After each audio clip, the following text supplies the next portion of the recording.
Good morning everyone, this is Pankaj Kumar Singh. Welcome to our channel Saraswati Study Circle. Today we are going to discuss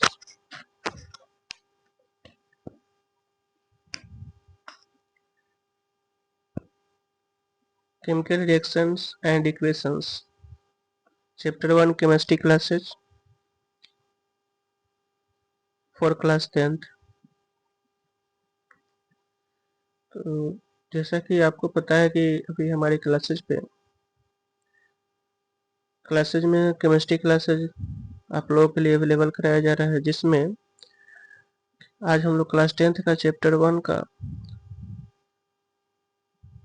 chemical reaction and equation के बारे में पढ़ेंगे। कुछ topic जो इसका है हम लोग प्रीवियस क्लासेज में कर चुके हैं, उसके बाद नेक्स्ट आज हम लोग इसमें करेंगे। जो प्रीवियस वीडियो नहीं देखे हैं वो जाकर के प्लेलिस्ट में सरस्वती साइंस क्लासेज में जाकर के देख सकते हैं। प्लेलिस्ट इसका बना हुआ है हमारे चैनल पे। अगर आप फेसबुक पे देख रहे हैं तो हमारे फेसबुक पेज को फॉलो करेंगे और यूट्यूब पे देख रहे हैं तो हमारे चैनल को शेयर और सब्सक्राइब करेंगे। हमारा व्हाट्सएप चैनल है, वहाँ भी जाकर के आप जुड़ सकते हैं। टेलीग्राम चैनल है, वहाँ से भी आप पीडीएफ के लिए जाकर के जुड़ सकते हैं। बिल्कुल आपकी क्लासेज जो है फ्री कराई जाएगी, कोई पैसा नहीं लगेगा और टोटल फुल कोर्सेज जो है आपको अवेलेबल कराए जाएंगे विद सॉल्यूशन के साथ। टॉपिक वाइज डिस्कशन किया जाएगा, टॉपिक वाइज आपके नोट्स दिए जाएंगे, उसके बाद उससे रिलेटेड क्वेश्चन भी कराए जाएंगे। बस आपसे रिक्वेस्ट है कि हमारे चैनल को शेयर सब्सक्राइब करेंगे और कमेंट करेंगे।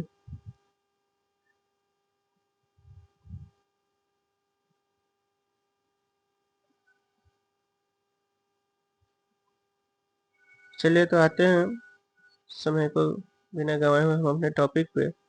पिछले क्लासेज में हम लोग बैलेंस करने वाला जो इक्वेशन है बैलेंसिंग तक कर चुके हैं, यानी केमिकल इक्वेशन, केमिकल रिएक्शन, ठीक है, ये सब हम लोग पिछले क्लासेज में ही कर चुके हैं। आज बैलेंस के बाद हम लोग टाइप्स ऑफ केमिकल रिएक्शन में करेंगे, ठीक है। बैलेंसिंग का जो प्रोसेस है, कैसे बैलेंस होता है, वो हम लोग पिछले ही क्लासेज में कर चुके हैं।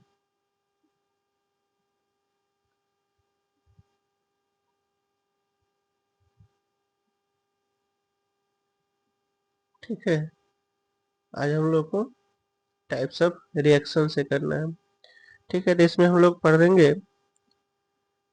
रिएक्शन कितने प्रकार के होते हैं। तो यहाँ हमने 8 टाइप्स लिया है। कॉम्बिनेशन है, ये सभी टॉपिक को हमने इंक्लूड कर लिया है सिलेबस के अकॉर्डिंग, क्योंकि जो सीबीएसई वाले देख रहे हैं उनके लिए तो जो टॉपिक वाइज वो अपना, और बिहार बोर्ड में कोई हटा नहीं है। सिर्फ यहाँ लैंग्वेज इंग्लिश है, तो आप इंग्लिश में भी बिहार बोर्ड वाले को भी देख सकते हैं, इंग्लिश में उसको इंग्लिश से हिंदी में कर सकते हैं, कोई दिक्कत नहीं। पहला है कॉम्बिनेशन रिएक्शन, ठीक है, कॉम्बिनेशन है। उसके बाद डीकम्पोजिशन रिएक्शन है, डिस्प्लेसमेंट रिएक्शन है, डबल डिस्प्लेसमेंट रिएक्शन है। उसके बाद ऑक्सीडेशन रिएक्शन है, रिडक्शन रिएक्शंस है, एक्सोथर्मिक्स और इंडोथर्मिक रिएक्शन, ठीक है। तो ये हमारा रिएक्शन का टाइप है। अब एक एक करके हम लोग सभी टाइप पे डिस्कस करेंगे।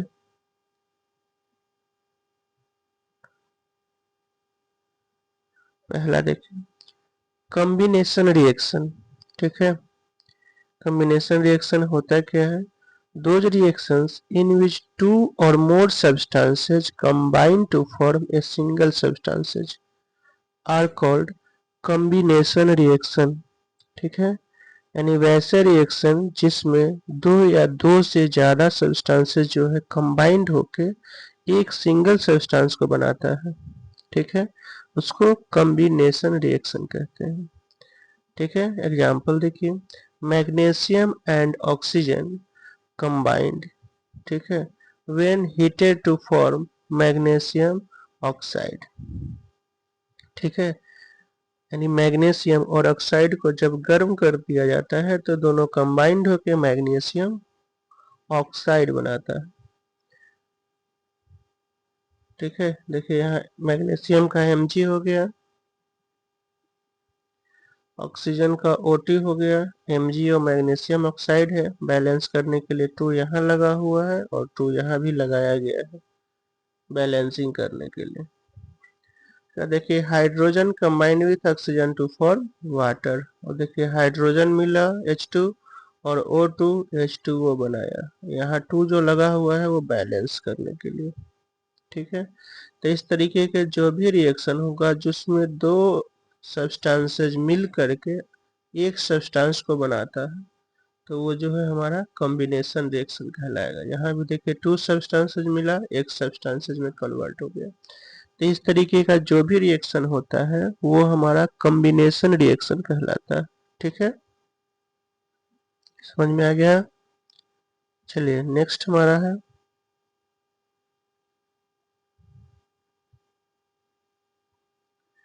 नेक्स्ट आपका है डीकम्पोजिशन रिएक्शन।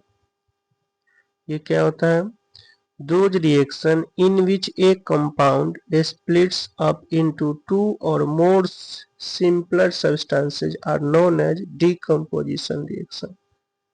ठीक है, इसमें कह रहा है कि those reaction in which a compound, यानी वैसे रिएक्शन जिसमें एक कंपाउंड स्प्लिट होकर के टू और मोर सिंपलर सब्सटेंसेज, दो या दो से ज्यादा सिंपलर सब्सटेंसेज में डिकम्पोज होता है। डिकम्पोजिशन या स्प्लिटिंग टूटता है, उसको डिकम्पोजिशन रिएक्शन कहते हैं। ठीक है, यानी वैसे रिएक्शन जिसमें एक सब्सटेंस स्प्लिट होकर के टूट करके दो या दो से ज्यादा में बनाए, ठीक है, सब्सटेंसेज को बनाता है, उसको डिकम्पोजिशन रिएक्शन कहते हैं। देखिए एग्जाम्पल है, when calcium carbonate it heated, calcium carbonate को जब हीट करते हैं, it decompose to give calcium oxide and carbon dioxide. ठीक है, कैल्शियम कार्बोनेट है, हीट किया गया, दो पार्ट में टूटा, कैल्शियम ऑक्साइड और कार्बन डाइऑक्साइड। उसी तरीके से नेक्स्ट एग्जाम्पल है आपका, when ferrous sulphate is heated strongly it decompose to form ferric oxide, sulfur dioxide and sulfur trioxide।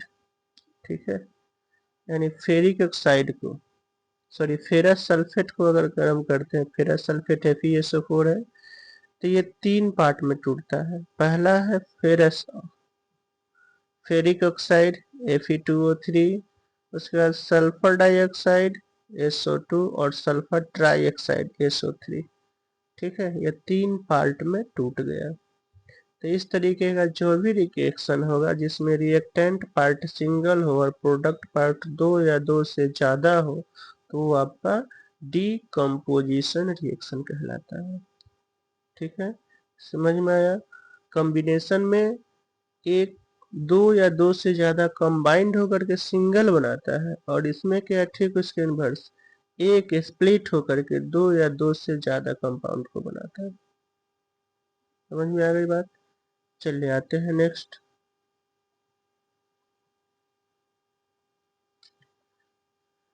ये हमारा डिस्प्लेसमेंट रिएक्शन। ठीक है, डिस्प्लेसमेंट रिएक्शन में है क्या, those reaction in which one element takes the place of another element in a compound are known as displacement reaction।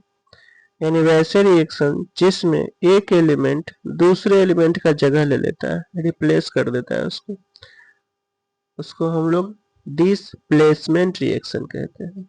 देखिए, when a strip of zinc metal is placed in copper sulfate solution, zinc metal को copper sulphate solution में डाला जाता है, then zinc sulfate solution and copper are obtained, तो zinc sulphate solution बनता है और कॉपर निकल जाता है। ठीक है, ये कॉपर सल्फेट है, जिंक के साथ रिएक्शन किया, जिंक सल्फेट बना और कॉपर अलग हो गया। इसमें कॉपर और जिंक जो है आपस में प्लेस को चेंज किया है। ठीक है, कॉपर और जिंक प्लेस कर अपने प्लेस को चेंज कर लिया, जहाँ कॉपर है वहाँ जिंक आ गया और जहाँ जिंक है वहाँ कॉपर आ गया। तो इस तरीके का जहाँ भी रिएक्शन होगा जिसमें वन एलिमेंट या वन सब्सटेंसेज आपस में अपने पोजीशन को बदल लेता है तो उस रिएक्शन को डिस्प्लेसमेंट रिएक्शन कहते हैं। ठीक है, नेक्स्ट देखिए, when a piece of iron metal is heated in copper sulfate solution, then iron sulfate solution and copper metal are formed। ठीक है, यहाँ देखिए फेरस है, आयरन है, कॉपर सल्फेट के साथ रिएक्शन कर रहा है तो देखिए फेरस सल्फेट बना और कॉपर निकल गया बाहर। तो इसमें भी कॉपर और फेरस जो है यानी आयरन है आपस में अपना पोजीशन चेंज किया है, इसलिए इस प्रकार का रिएक्शन जो है यानी देखिए पहले रिएक्टेंट पार्ट में कहीं और है और प्रोडक्ट पार्ट में ये दोनों आपस में बदल गया। तो इस प्रकार का जो भी रिएक्शन होगा डिस्प्लेसमेंट रिएक्शन कहलाएगा। ठीक है,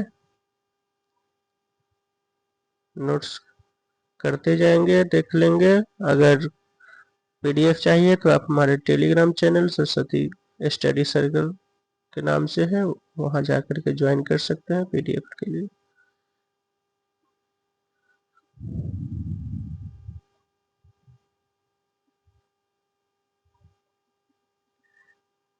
ठीक है, इसके बाद फोर्थ आपका है डबल डिस्प्लेसमेंट रिएक्शन।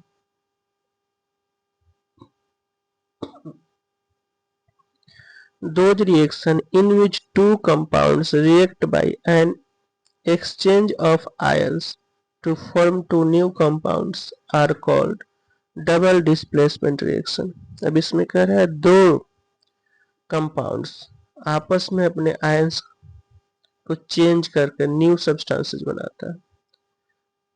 ठीक है, यानी दो सब्सटेंसेस का इसमें आयनिक सब्सटेंसेस जो है अपना पोजीशन चेंज करते हैं।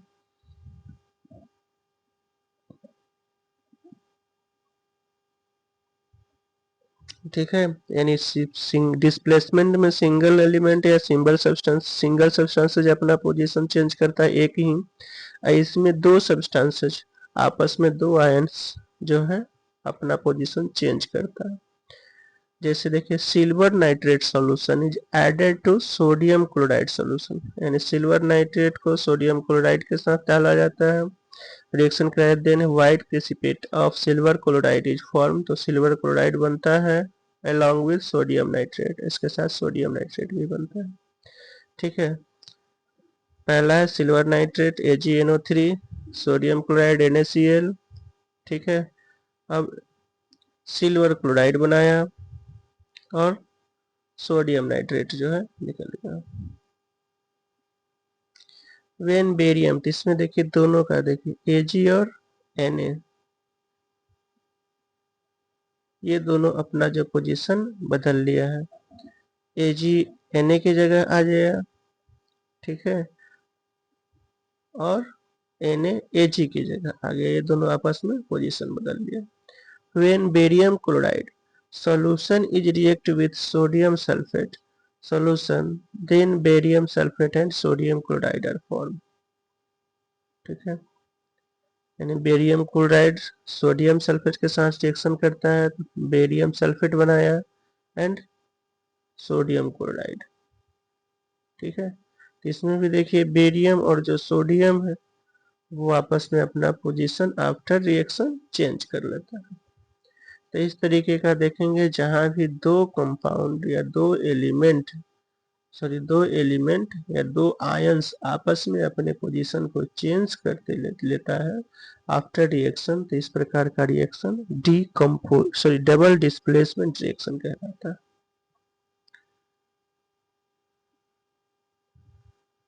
नेक्स्ट है हमारा ऑक्सीडेशन रिएक्शन। ठीक है, तो ऑक्सीडेशन होता क्या है, those reaction in which the addition of oxygen to a substances or removal of hydrogen from a substances is occurs are called oxidation reaction। अब ऑक्सीडेशन में कहता है कि या तो ऑक्सीजन का कॉम्बिनेशन होना चाहिए सब्सटेंसेस से या सब्सटेंसेस में या सब्सटेंसेस से हाइड्रोजन का रिमूवल होना चाहिए। ठीक है, अब देखिए यहाँ कॉपर है प्लस O2, अब ये CuO बनाया कॉपर ऑक्साइड। ठीक है, तो इस तरीके का जो रिएक्शन होगा, क्योंकि इसमें देखिए कॉम्बिनेशन हो रहा है किसका, ऑक्सीजन का हो रहा है, तो इसको हम लोग ऑक्सीडेशन रिएक्शन कहेंगे, या नहीं तो हाइड्रोजन जो है अलग होना चाहिए। जैसे अगर दूसरा रिएक्शन लेते हैं H2O, इसमें अलग होगा हाइड्रोजन, और तो इस तरीके का रिएक्शन, जो भी ऐसे रिएक्शन होगा जिसमें ऑक्सीजन आपस में कंबाइंड हो रहा है, ठीक है, या और हाइड्रोजन अलग हो रहा है, तो उसको हम लोग ऑक्सीडेशन रिएक्शन कहते हैं। यहाँ लिखे हुए हैं एडिशन ऑफ ऑक्सीजन, यहाँ ऑक्सीजन का एडिंग हो रहा है।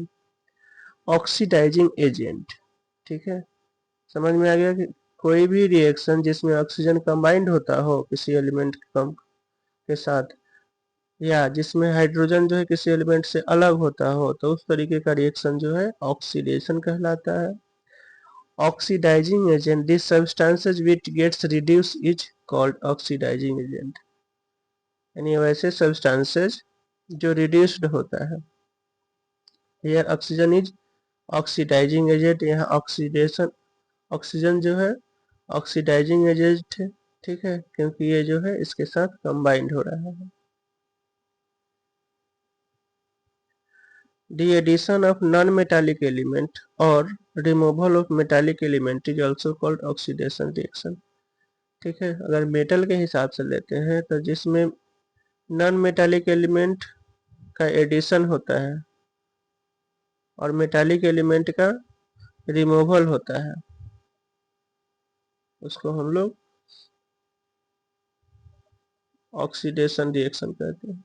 यानी वैसे रिएक्शन जिसमें नॉन मेटालिक एलिमेंट जो है कंबाइंड हो जाता है और मेटालिक एलिमेंट जो है रिमूव हो जाता है। तो मेटल के आधार पे हो गया।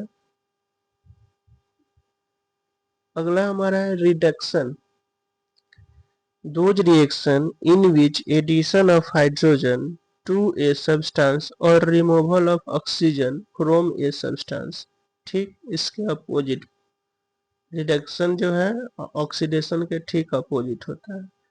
अब इसमें क्या है, हाइड्रोजन का कॉम्बिनेशन होता है और ऑक्सीजन का रिमूवल होता है। Occurs are called reduction reaction.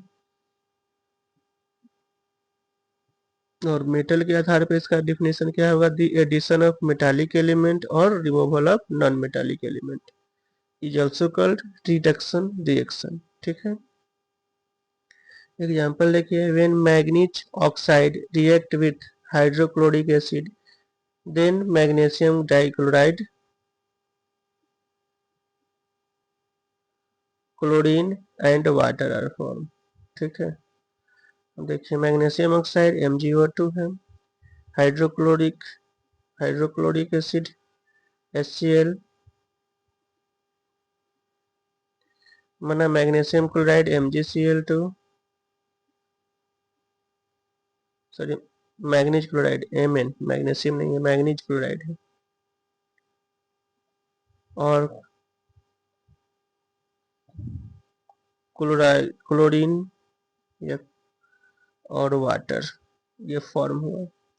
यहाँ पे देखिए पहले से यहाँ रिमूवल ऑफ ऑक्सीजन, ऑक्सीजन था, देखिए यहाँ ऑक्सीजन हट गया, इसके साथ क्लोरीन ऐड हो गया मैग्नीज के साथ। ठीक है, हेयर HCl इज रिडक्सिंग एजेंट। अब यहाँ रिड्यूसिंग एजेंट कौन है, HCl है, क्योंकि हाइड्रोजन इसमें था और ये जो है हाइड्रोजन को छोड़ करके इसके साथ कंबाइंड हो रहा है, यानी ऑक्सीजन को रिमूव करने का काम HCl कर रहा है। क्योंकि ये एलिमेंट है मैग्नीज ऑक्साइड, उसके साथ HCl कंबाइंड हो रहा है, तो इस ये कंबाइंड होने की वजह से, इसकी कंबाइंड होने की वजह से ऑक्सीजन हट रहा है, तो ये इसका एजेंट है oxidising reducing agent. This substances which gets oxidise is called reducing agent, यानी वैसे सब्सटेंस जो ऑक्सीडाइज होता है, ऑक्सीडाइज का मतलब उससे हाइड्रोजन का रिमूवल होगा। तो इससे हाइड्रोजन का रिमूवल हो रहा है, इसलिए जो है रिड्यूसिंग एजेंट हुआ। ऑक्सीडेशन में क्या होता है, रिड्यूस्ड, ठीक है, रिड्यूस्ड होता है सब्सटेंसेस दैट इज जिसमें ऑक्सीजन कंबाइंड होता है, सॉरी ऑक्सीजन निकलता है, जिससे हटता है ऑक्सीजन, वो रिड्यूसिंग एजेंट है।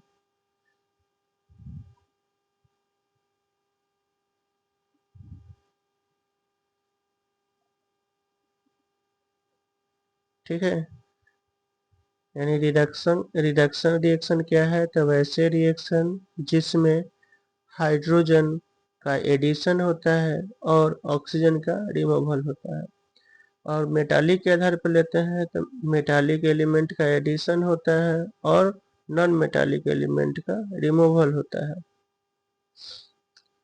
व्हेन, यहाँ देखिए manganese oxide HCl hydrochloric acid reaction किया है तो मैग्नीज क्लोराइड बनाया, क्लोरीन बनाया और वाटर बनाया। ठीक है, तो इसमें देख रहे हैं हम लोग मैग्नीज ऑक्साइड है, पहले से इसमें ऑक्सीजन था, अब यहाँ पे हट करके क्लोरीन आ गया, तो ऑक्सीजन का रिमूवल यहाँ पे हो रहा है। ठीक है, ऑक्सीजन का रिमूवल हो गया, डेट मीन्स ये हमारा रिडक्शन रिएक्शन है। रिमूवल ऑफ ऑक्सीजन लिखा हुआ है, किस वजह से है, तो रिमूवल ऑफ ऑक्सीजन होने की वजह से ये हमारा रिडक्शन रिएक्शन हो गया। और रिडक्सिंग एजेंट जो है हमारा HCl है, क्योंकि HCl की वजह से ऐसा हो रहा है। ठीक है, समझ में आ गया। चलिए अगला जो है हमारा एक्जोथर्मिक रिएक्शन। अब ये क्या होता है, तो those reaction in which heat is revolved यानी released are called exothermic reaction, जिसमें हीट जो है बाहर की तरफ निकलता है, यानी रिएक्शन जब होगा तो उसमें हीट निकलेगा। The burning of carbon is in oxygen is an exothermic reaction because heat is released in this reaction। अब कह रहा है कि ये कार्बन और ऑक्सीजन को जब जलाया जाता है तो कार्बन डाइऑक्साइड बनता है, ठीक है, और हीट एनर्जी, गर्मी भी, हीट भी, उष्मा भी निकलता है। इस प्रकार का जो रिएक्शन होगा जिसमें हीट रिलीज होता है, हीट बाहर की ओर निकलता है रिएक्शन के बाद, तो वो हमारा एक्जोथर्मिक रिएक्शन कहलाता है। The burning of natural gas in an exothermic reaction, यहाँ भी हीट एनर्जी रिलीज हो रहा है। ठीक है, नेचुरल गैस CH4 है, मीथेन ऑक्सीजन के साथ रिएक्शन किया, जल गया तो CO2 बनाया और H2O वाटर रिलीज के साथ साथ एनर्जी भी रिलीज हुआ। ठीक है, तो वैसे रिएक्शन जिससे एनर्जी रिलीज होता है, एनर्जी बाहर निकलता है, वो सभी रिएक्शन एक्जोथर्मिक रिएक्शन कहलाता है। ठीक है, नेक्स्ट हमारा एंडोथर्मिक रिएक्शन। एंडोथर्मिक है क्या, those reaction in which heat is observed are called endothermic reaction, यानी वैसे रिएक्शन जिसमें हीट ऑब्जर्व हो जाता है, यानी पहले से जो हीट एनर्जी उसमें था उसको वो अवशोषित कर लेता है, हीट बाहर निकलने नहीं देता है। इस रिएक्शन को एंडोथर्मिक रिएक्शन कहते हैं। ठीक है, इसका देखिए एग्जांपल है, the reaction between nitrogen and oxygen to form nitrogen monoxide is an endothermic reaction because heat is observed in this reaction। ठीक है, देखिए यहाँ नाइट्रोजन है, ऑक्सीजन है, नाइट्रोजन मोनोऑक्साइड NO बनाया। ठीक है, पहले से हीट था, इसमें हीट एनर्जी का इस्तेमाल किया जा रहा है, बाद में हीट जो है ऑब्जर्व कर लिया, हीट बाहर निकला है। The decomposition of calcium carbonate is an endothermic, calcium carbonate का डिकम्पोजिशन भी जो है ये भी हमारा एंडोथर्मिक रिएक्शन में आता है। देखिए कैल्शियम कार्बोनेट COCO3 है, इसमें हीट एनर्जी पहले से लगाया गया, अब इसके वजह से ये दो पार्ट में है, calcium carbonate, sorry calcium oxide और कार्बन डाइऑक्साइड। ठीक है, तो सब में हीट को ऑब्जर्व हो रहा है पहले, यानी रिएक्टेंट पार्ट में हीट है लेकिन प्रोडक्ट पार्ट में हीट गायब हो जा रहा है। All the decomposition reaction are endothermic reaction, यानी जितने भी डिकम्पोजिशन है सब इंडोथर्मिक है, क्योंकि डिकम्पोजिशन रिएक्शन में हीट दे करके रिएक्शन कराया जाता है और आफ्टर रिएक्शन जो है हीट ऑब्जर्व हो जाता है। डिकम्पोज करने के बाद हीट जो है ऑब्जर्व हो गया।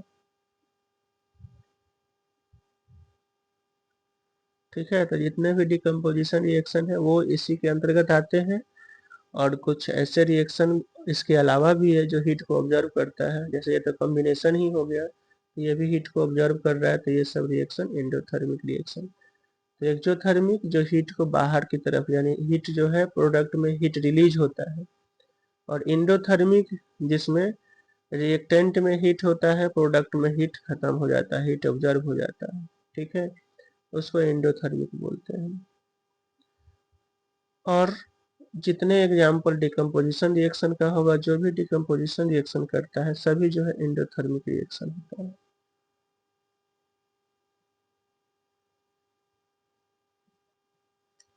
अगला है effect of oxidation reaction in daily life.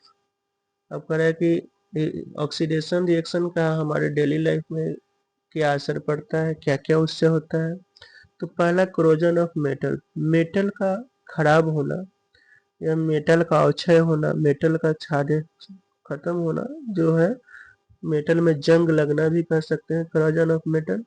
तो वो जो रिएक्शन है हमारा, ये ऑक्सीडेशन की वजह से होता है। अगर ऑक्सीडेशन नहीं होता तो मेटल में क्रोजन नहीं होता, मेटल में जंग नहीं लगता। तो क्रोजन है क्या? Corrosion is the process in which the metals are eaten up gradually by the action of air, moisture और a chemical on their surface. ठीक है, तो मेटल ईटन अप हो जाता है धीरे धीरे एक्शन ऑफ एयर के वजह से, मॉइस्चर के वजह से और कुछ केमिकल सब्सटेंसेस की वजह से जो उसके सरफेस पे होता है। कि जैसे फेरस आयरन है, ऑक्सीजन के साथ रिएक्शन किया, कुछ वाटर मॉइस्चर का लगा, Fe2O3 फेरिक ऑक्साइड।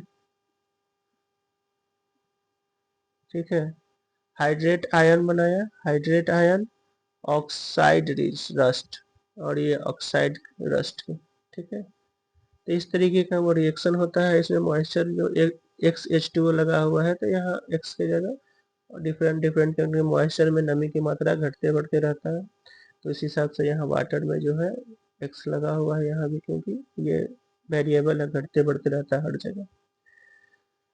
तो इस तरीके का रिएक्शन अगर कोई भी मेटल करता है तो वो ऑक्सीडेशन की वजह से होता है, यानी ऑक्सीजन का इसमें कॉम्बिनेशन होता है, इसी वजह से वो जो है रस्ट हो जाता है, और धीरे धीरे मेटल जो है केमिकल रिएक्शन जो हो रहा है उसके द्वारा वो खत्म होते जाता है, सड़ जाता है। दूसरा है रेंसिडिटी ऑफ फूड्स, दी यानी फूड का खराब होना, फूड पॉइजनिंग जिसको कहते हैं। The oxidation produced by aerial oxidation of fats and while in food marked by unpleasant smell and taste in is called rancidity। अब कहता है एक ऐसा कंडीशन प्रोड्यूस होता है एरियल ऑक्सीडेशन के द्वारा फैट और ऑयल में, जो फूड में होता है, जिससे अनप्लीजेंट स्मेल आता है, बदबू आ जाता है उसको हम लोग, और टेस्ट भी खराब हो जाता है, इसको हम लोग रेंसिडिटी बोलते हैं। ठीक है, ये भी ऑक्सीडेशन की वजह से होता है, भोजन जो खराब होता है वो भी ऑक्सीडेशन की वजह से होता है। The development of rancidity of food can be prevent in the following way. अब कह रहा है कि इसको कैसे रोक सकते हैं, तो इसको रोकने का पहला मेथड है एंटीऑक्सीडेंट्स, यानी फूड में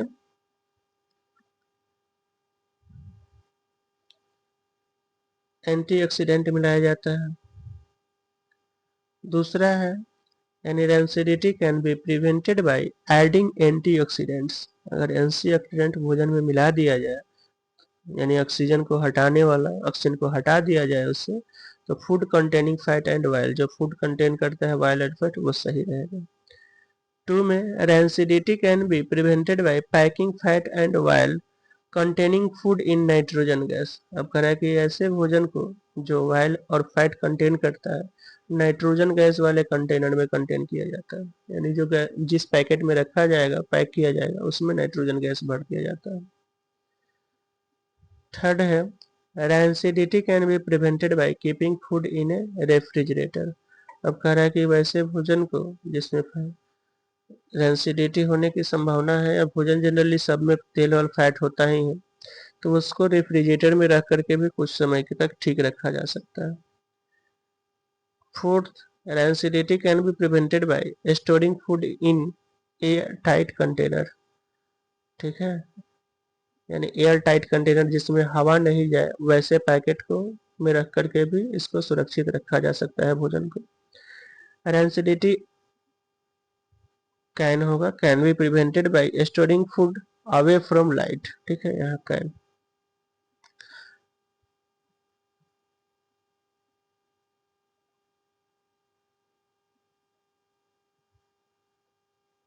ठीक है, rancidity can be prevented by storing food away from light. उसको फूड को लाइट से दूर रख करके भी रैंसिडिटी को, यानी क्योंकि ये रिएक्शन जनरली लाइट के प्रेजेंट में होता है, तो लाइट से उसको दूर रखेंगे, स्टोरिंग दूर किया जाएगा, लाइट वहाँ प्रेजेंट ना हो, तो वैसे कंडीशन में भी उससे बचाया जा सकता है। तो ये जो है हमारा चैप्टर 1 का ये टॉपिक इतने पढ़ने थे, टोटल ये कंप्लीट हो चुका है। नेक्स्ट चैप्टर अब हम लोग नेक्स्ट क्लासेज में करेंगे। आज की क्लासेज यहीं पे समाप्त करते हैं। आप अपना फीडबैक जरूर देंगे कैसे लगा, और कौन सा टॉपिक आप फिर से दोबारा पढ़ना चाहते हैं उसके बारे में बताएंगे, ताकि हम फिर से उस टॉपिक में जो आपको समझ नहीं आया सो फिर से रिकॉल करा देंगे। और आपका सपोर्ट इसी तरीके से बना रहे, ताकि हम कंटिन्यू इसी तरीके से क्लासेस लेकर के आते रहें। इसके लिए आप हमारे चैनल को लाइक शेयर सब्सक्राइब करेंगे, और फेसबुक पर देख रहे हैं तो फेसबुक पेज को फॉलो करेंगे, और अपने दोस्तों के साथ ज़्यादा से ज़्यादा लोगों तक शेयर करने के लिए कहेंगे, ताकि हम हमारे द्वारा जो क्लासेस कराया जा रहा है उसका बेनिफिट आपको अधिक से अधिक लोगों तक पहुंच सके। ये बिल्कुल फ्री में कराए जा रहे हैं, और पूरे कोर्सेज के साथ। इसके लिए आप बहुत सारे पेड कोर्सेज खरीदते हैं, फिर भी उस अच्छे तरीके से कोर्स आपका कंप्लीट नहीं कराया जाता है, लेकिन यहाँ पे आपको कोर्सेज 100% कंप्लीट कराया जाएगा, वो भी फ्री में, नोट्स के साथ सब चीज़, मैथ साइंस टोटल कराए जाएंगे। चलिए, thank you so much for watching. फिर हम लोग मिलते हैं नेक्स्ट क्लासेज में, तब तक के लिए बाय बाय।